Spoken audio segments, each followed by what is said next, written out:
गलत बयानी prime minister ज़्यादा करता है या चीफ मिनिस्टर ज़्यादा करता है।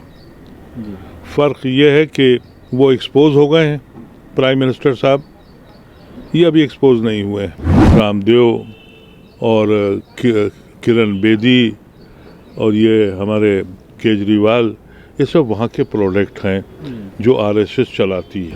ये कहीं ना कहीं हमारी मुस्लिम क़यादत का निकम्मापन है। कांग्रेस को चाहिए कि अब वो अपने लीडरों से, जो सीनियर हैं या जो भी हैं, उनसे डायरेक्ट राब्ता करें, इस पार्टी को बचाएं।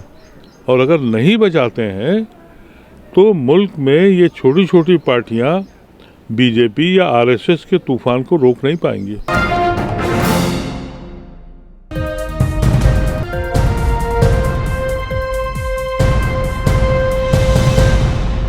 इसके अलावा अगर हम बात करते हैं दिल्ली फसादात में स्टेट गवर्नमेंट के रोल की, जिस तरह से अरविंद केजरीवाल अभी अपनी सरकार के 1 साल पूरा होने पर बहुत बड़े बड़े एडवर्टाइज दिए और ये कहा कि 1 साल के भीतर हमने 26 करोड़ रुपए फसाद ज़दगान को बांटा। लेकिन बहुत करीब से हमने इसको कवर किया है। जब फसाद हुआ था तो दिल्ली सरकार पूरी तरह से नादारत थी, उनको कोई हेल्प नहीं दी गई। कैंप में जब रखा गया वो ये कह करके खाली कर लिया गया कि कोरोना है, और उसके बाद लोगों को मुस्लिम तंजीमें आई, कुछ लोग और पूरी दुनिया से लोग सामने आए और उन्होंने मदद की लोगों की। इस तरह का ढिंढोरा पीटा जा रहा है। और अभी जब 1 साल हुआ था, हमारी बहुत सारे लोगों से बात हुई है, मुआवजा तक नहीं मिला है लोगों को। बहुत ही कम लोग हैं जिनको मुआवजा मिला है। देखिए, अरविंद केजरीवाल के बारे में तो मैं बहुत तफसील से जानता हूँ। मेरी उनकी नीयत पे कभी यकीन नहीं रहा और मैं बहुत दिनों तक ये सोचता रहा, क्योंकि गलत बयानी प्राइम मिनिस्टर ज़्यादा करता है या चीफ मिनिस्टर ज़्यादा करता है। फ़र्क ये है कि वो एक्सपोज हो गए हैं, प्राइम मिनिस्टर साहब, ये अभी एक्सपोज नहीं हुए हैं। वो बड़े एक्टर हैं, वो कभी दाढ़ी बढ़ा के, कभी कांटे बढ़ा के, कभी मोरों को दाना खिला के अपनी फ़ोटो खिंचाते हैं, तो ये दूसरे अंदाज से करते हैं। हकीकत तो ये है कि जिस वक्त वक्फ बोर्ड मदद कर रहा था, आपको याद होगा कि वक्फ बोर्ड उसी वक्त मुअत्तल कर दिया था चेयरमैन को, और लोगों को रातों रात वहाँ से निकाल दिया था। और मैं ये समझता हूँ कि अरविंद केजरीवाल वो शख्स हैं जिन्होंने बीजेपी को दिल्ली में और हिंदुस्तान में लाने में उनका बहुत बड़ा हाथ है, क्योंकि ये सब वो लोग विवेकानंद इंस्टीट्यूट के प्रोडक्ट हैं, जहाँ रामदेव और किरण बेदी और ये हमारे केजरीवाल, ये सब वहाँ के प्रोडक्ट हैं जो आरएसएस चलाती है। ये सबको ही मालूम है। और आपको पता ही है कि अन्ना का मूवमेंट जो था वो भी इन्हीं लोगों का कराया हुआ था। अब अन्ना मौजूद है, आज भी 5 आदमी नहीं इकट्ठे होंगे। उसकी वजह यह है कि अब विवेकानंद इंस्टीट्यूट यानी आरएसएस उनके पीछे नहीं खड़ा है। तो ये तो सांझी लड़ाई हो रही है मिल के आपस में। और मैं ये ज़रूर कहूँगा कि अरविंद केजरीवाल का ये कारनामा था कि उसने चुनिंदा बहुत अच्छे लोगों को जोड़ा था, और वो इसलिए जोड़ा था कि एक आम आदमी इन पॉलिटिकल पार्टी से परेशान हो गया था और उसको एक प्लेटफॉर्म मिला था। अब वहाँ कोई भी नहीं बचा है, चाहे शांति भूषण हो, चाहे ये क्या कहते हैं यादव हो, या जितने भी हैं, प्रोफेसर आनंद हो, ये सब के सब समझ गए और मुझसे उस वक्त कहते थे कि आप आम आदमी पार्टी ज्वाइन कर लीजिए। लेकिन कुछ अच्छे लोग भी हैं, संजय सिंह उसमें एक ज़मीन का आदमी है, इस तरह के हैं, बहुत से लोग भी हैं। लेकिन वो भी इसलिए हैं कि उनके पास वो कमिटेड लोग हैं। लेकिन उनकी जो क़यादत है, अगर आप संजीदगी से कोई मूवमेंट चलाते हैं तो आप मूवमेंट का नाम लेते हैं। केजरीवाल ने जिस मूवमेंट को शुरू किया उसमें आज तक आपने किसी दूसरे लीडर की फ़ोटो देखी सिवाय केजरीवाल की फ़ोटो के? कैसे अंदर से वो दाखिल हुआ एक बहुत बड़ा प्रोग्राम को लेके, अपने को प्रोजेक्ट करता गया। यानी ये देखिए चाल उसकी, जब भी आप कभी किसी मूवमेंट की बात करेंगे तो इर्द गिर्द जो आपके लोग होंगे उन सब की फोटोएं, उन सब के कंट्रीब्यूशंस होते हैं। आप कोई एक पोस्टर दिखा दीजिए जिसमें आम आदमी पार्टी के किसी दूसरे का नाम। मैंने 2014 में बहुत फॉलो किया है अरविंद केजरीवाल जी, सोशल मीडिया में खास। जी जी, यही मैं आपसे अर्ज कर रहा हूँ कि ये एक उसने अपना प्रोजेक्शन बनाया, ये पार्टी नहीं है, उसने एक अपना प्रोजेक्शन बनाकर कब्जा कर लिया है और उसमें बहुत से अच्छे लोग चले गए थे। लेकिन मैं नहीं समझता कि कुछ बहुत ज़्यादा फ़र्क है इन दोनों पार्टियों में, और ये दोनों पार्टियां जो हैं वो कम से कम मुसलमानों की हिमायती नहीं है। अदीब साहब, ख़ास तौर से अभी 2019 के बाद देखने में ये आ रहा है कि मुस्लिम पॉलिटिशियन या मुस्लिम आवाम जो है वो पूरी तरह से हाशिए पर चली गई है। अगर हम कांग्रेस लीडरशिप की बात करें तो वो भी कई बार ये देखने में आता है कि मंदिरों में जा रहे हैं और शिव भक्त बन रहे हैं। कल अरविंद केजरीवाल बजट सेशन चल रहा था, उन्होंने ये कहा कि मैं राम भक्त हूँ और दिल्ली में राम राज्य लाने के लिए मैं 10 पॉइंट्स ये बता रहा हूँ, इन 10 पॉइंट्स को हम बजट में इम्प्लीमेंट करेंगे। तो एक तरह से होल्ड लगी हुई है कि किस तरह से हिंदू वोट को हासिल किया जाए और मुसलमानों को पूरी तरह से हाशिए पर पहुँचा दिया। जी, मैं तो इसीलिए मायूस हूँ। मैंने बार बार कांग्रेस से यही कहा, अगर कांग्रेस अपने को रिवाइव करना चाहती है, कांग्रेस को ये सोचना चाहिए था कि आज़ाद हिंदुस्तान बनने के बाद लोगों ने अपनी कम्युनिटी के नाम से पार्टियां बना ली। आहिरों की पार्टी बन गई, दलितों की पार्टी बन गई, राजभरों की पार्टी बन गई, सबकी पार्टियां बन गई। ये जो करोड़ों मुसलमान था, इसने अपनी खून को बांटा, अपने ख़ानदान को बांटा, अपनी ज़मीन नहीं छोड़ी। ये कहा कि नहीं, हम तो गांधी के साथ हैं। उस कौम के साथ कितना बड़ा सितम हुआ है कि उसी पार्टी के लोग, आप सोचिए कि गोडसे के पुजारियों को अपनी पार्टी में ला रहे हैं। इससे बड़ा सितम क्या होगा मुसलमानों के लिए? ये किधर को जाएं? एक तरफ मुसलमान अपने लीडर को मानने को तैयार नहीं है। आज तक किसी मुस्लिम लीडर ने, हमारे यूपी में तो सबसे बड़े लीडर डॉक्टर फरीदी हुए, 2% वोट पाए,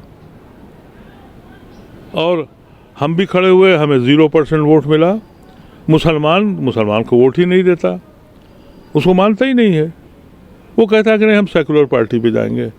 सिर्फ कांग्रेस एक ऐसी पार्टी थी जिसकी आवाज़ पर और मौलाना आज़ाद और अली बिरादरान और जो हिफ्जुर रहमान, ये इन लोगों के कहने से गांधी की लीडरशिप में हमने हिंदुस्तान को अपनाया था, सेकुलर हिंदुस्तान को। वही हमें छोड़ के चले गए।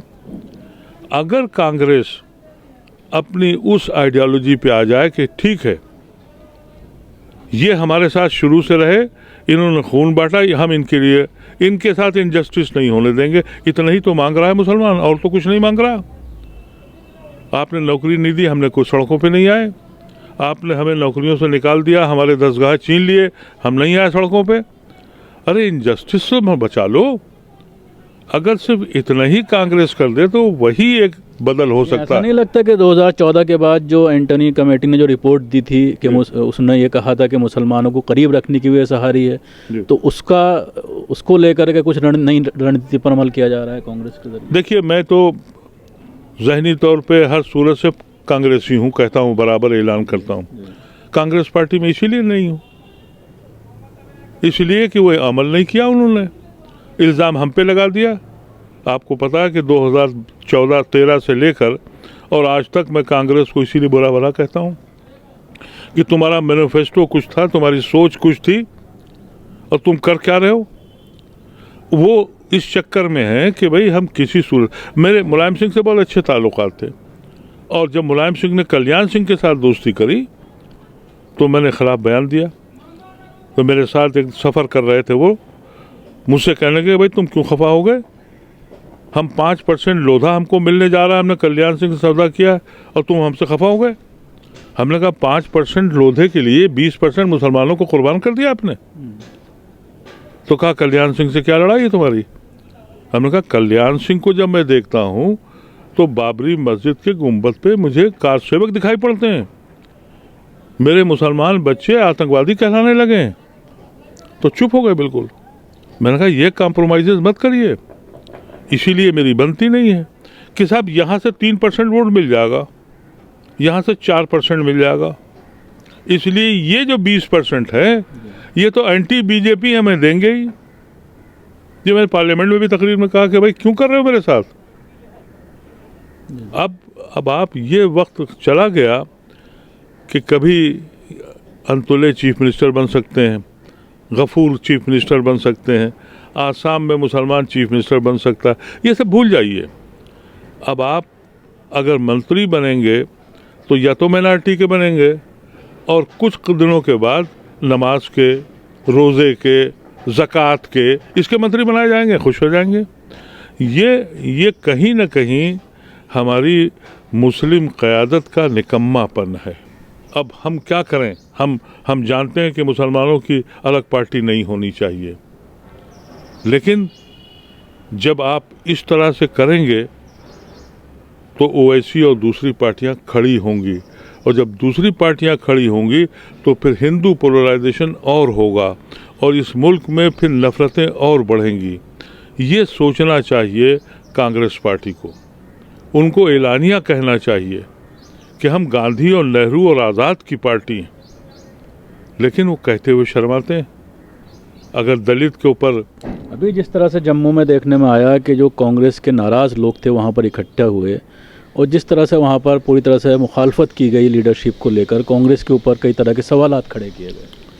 देखिए अब मुश्किल ये हो गई है कि जम्मू में जो कुछ हुआ है, एक बड़ा अहम शख्स कांग्रेस पार्टी का निकल गया, वो अहमद पटेल थे। अहमद पटेल एक वो शख्स थे कि जो ज़रिया थे सबको जोड़ने का, और अब अहमद पटेल के जाने के बाद अब वहाँ तक आगे तक बात पहुँचाई कैसे जाए। अब वो सिस्टम तो है नहीं कि आप जाइए और जाके मंत्री से मिल लीजिए या अपने हाई कमांड से मिल लीजिए। हाई कमांड के पास टाइम नहीं है, हाई कमांड बिजी है।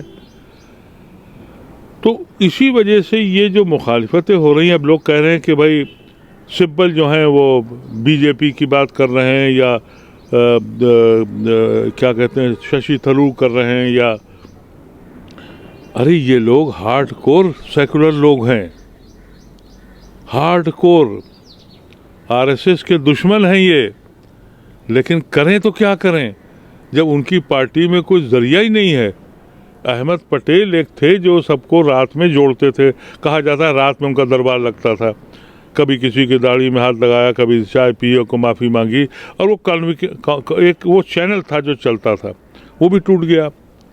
कांग्रेस को चाहिए कि अब वो अपने लीडरों से जो सीनियर हैं या जो भी हैं उनसे डायरेक्ट राब्ता करें, इस पार्टी को बचाएं, और अगर नहीं बचाते हैं तो मुल्क में ये छोटी छोटी पार्टियां बीजेपी या आरएसएस के तूफान को रोक नहीं पाएंगी। सभी अहम खबरों के लिए न्यूज़ MX को सब्सक्राइब करें, साथ ही बेल आइकॉन को जरूर दबाएं।